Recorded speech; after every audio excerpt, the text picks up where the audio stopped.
Hey guys, in this video I'm going to show you how to make a flowchart inside of Draw.io. If you find this video helpful, please consider to like this video and subscribe to my channel. In saying that, let's just jump straight into the video.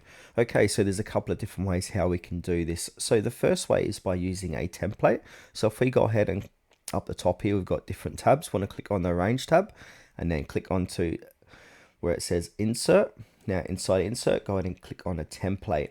Then from here, you can see flowcharts below on this tab, but if you don't see it, just type in search and type in flow and hit search, or even flowcharts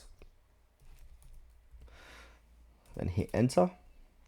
It is, for some reason my search isn't working, but if I do it 2 words maybe, no, but yeah, definitely it's here. So click on flowcharts, make sure to spell it correctly. You've got these different templates we can use as your flowchart. So go ahead and if you like any one of these, you can go ahead and view it by clicking on the magnifying glass and you can see what it looks like.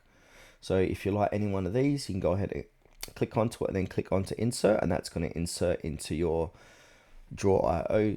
And now this is fully customizable, so you can go ahead and highlight it. You can change the text inside of here, the height, make it bold, italic and all that. And you've also got font color, background color, border color, shadow, the spacing. We can also change the style as well, giving it a bit different color. You can change this manually. You got that opacity as well, and also arrange.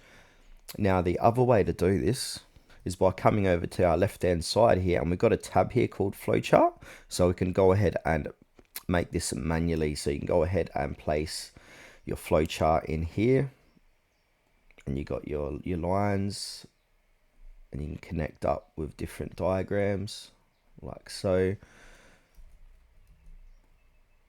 So yeah, you can have a real good play around, and just like before, you can customize all this by highlighting it and changing the text style and arranging it as well.